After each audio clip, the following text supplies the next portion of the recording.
Well, I was a drunkard, and we was down on the riverbank with some boys from Oklahoma catfishing, and he said he was hungry, and we didn't catch a catfish, so we shot squirrels. And he showed me how to do it, and I never went back to eating them other way. All right. Why can't we drink the communion wine? Right? What's happening?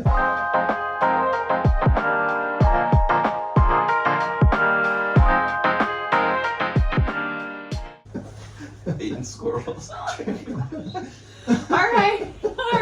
Oh, I didn't even know she was recording. She can cut it all out. No, I'm not cutting anything out. This is. She's a pro.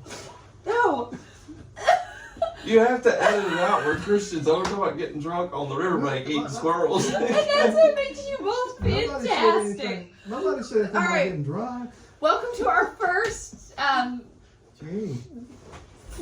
many afternoons with Johnny Walker and Mark Allison, both pastors from the West Virginia. Actually, Mark's a pastor. I'm Baptist minister. Two very different animals, right? All right, we are here in Kodiak, Alaska, and we're gonna have a recap of the week, and I'm just here to facilitate a little bit between these two. And I'd like to get started with this week. A big topic of discussion has been squirrel. Absolutely. Squirrel. That's what it should be, right? Everybody should be talking about squirrel. Johnny put up on Facebook that we needed to have squirrel, and we have a little service and breakfast on Sunday morning, and Mark and Johnny have been cooking, and they talked about having squirrel. Well, Mark, you made a comment that you just eat squirrel. Certainly, yeah. Shoot it out of the tree, skin it out. He does. He's much my elder, so I respect him. But you shoot it out of the tree, you skin it out. What is that? You roll it. That's the sound they make. Yeah. Huh? You roll it out. That's squawking. They make that squawking. All right. Anyway, moving on. Okay. Haven't you done that? That is what they sound like. That's what they sound like. All right, You so think then- it's my and first day in the woods? You just cook them up. I just cook them on the fire, yeah. Or you can roll them in some of that house Altry seafood batter. Oh yeah. And Yeah, get we batter carry up. seafood batter. Yeah, you can fry them on the frying pan, or you can no, cook them on a no, spit. no. You know, on the Right there. Johnny, you said, what did you say? No. You said no. And further? No. Squirrels should be revered. Not roasted with like a weenie on a fire or some kind of crazy pound like that.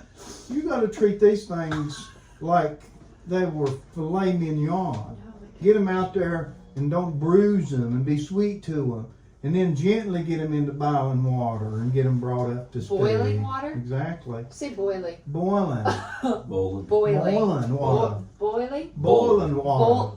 It's Bullin. Boiling. Boiling water. And then I learned how to do this from a guy, one of the greatest men I ever met, taught me how to make squirrel gravy. And squirrel gravy is a condiment. Squirrel gravy is not like gravy for biscuits and a breakfast. Squirrel gravy is something that you put on your mashed potatoes for Thanksgiving. Okay, so watch in later episodes. We are going to have a how-to on making squirrel gravy. Oh yeah, we got all of our And cards. something else, though, I think that Mark, you got to help us with here is some squirrel cleaning.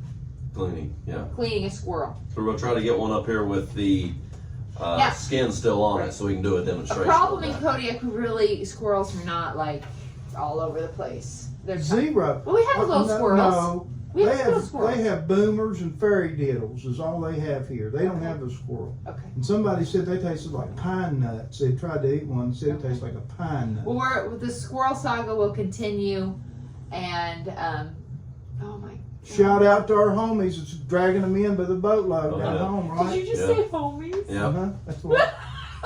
They're getting them as we speak, but we're trying to figure out how to get them up here without them thawing out. So that's the other part of this, that they are shipping bloody boxes of squirrels. Yeah. That's right. Oh my. So It's gonna be a something great day. else, and I don't want to linger too long because we only have a little bit of time here. Johnny, you are from, you're both Appalachian, is that Both? correct? Both? both Both. out. I've never noticed you said that. Oh, that's her favorite word. Say it again. Both. Both. Sounds like Norwegian or something, don't it? Let's talk about proximity. Now, you made a comment that where you're from in Appalachia is different than Mark, but isn't it the same? Oh yeah, well, of course, Appalachia. There's only one state that's continually, completely immersed in Appalachia. Guess what that is? West Virginia. WV. West Virginia. It's the only one that's completely surrounded. WV. Spent 52 years there before I was calling the ministry in the Highlands. So I'm a Highlander. I'm the last of the Highlanders. Now Mark, he's Appalachia, but he's Lowlander. See, I'm up here. He's down here. I was born like 6 miles from his house. Like 6 But it was a miles. steep 6 miles, wasn't it? We're gonna go look at the topographical map All right, of so our homeland. It was a steep 6 miles. in later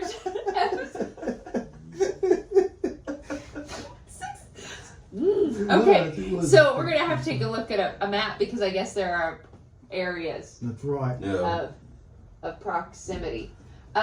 So every Sunday we have a service at Kodiak Baptist Mission. Starts with breakfast at 9:30, followed by a service at 10, where Mark leads that service for us. This week I really want to touch on a very controversial topic that you brought up.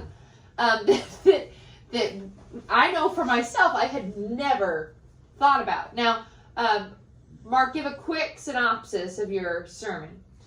The quick synopsis of my sermon had nothing to do with the topic at hand. It did have, though. I think what happened was I started using an illustration and ran with it. We were talking about that widow that Jesus was talking about in Mark chapter 12, and then Bethany, Mary of Bethany in Mark chapter 14, and just having a giving heart and servitude. But I was talking also about being thankful, and I brought up, have you ever been thankful for your eyebrows?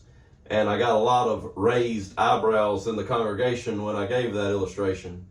But I was just saying that when God punished Adam in the Garden of Eden, he banished him from the Garden of Eden, and he said, by the sweat of your brow, you're going to have to till the land. As part of the punishment, you're going to have to work the ground. But then the grace of God and the mercy of God, he gave us eyebrows to catch all that sweat that come down from our brow. So even in God's punishment, he showed us his grace and his mercy by giving us something to eradicate or at least alleviate some of that stress. So, and nobody had ever thought about that except strange people like me. Now, I will say, though, you also made comment about how all the parts of the body are really important. Certainly. You know, that we all play. The body of Christ. The body of Christ plays a part, and there's no part that's too insignificant. Right. And you really did bring that back to that lady that was Right. bringing in her half a penny. Yep. And for me, it made I made a really amazing connection, because something that you might think is insignificant really might be the most significant part.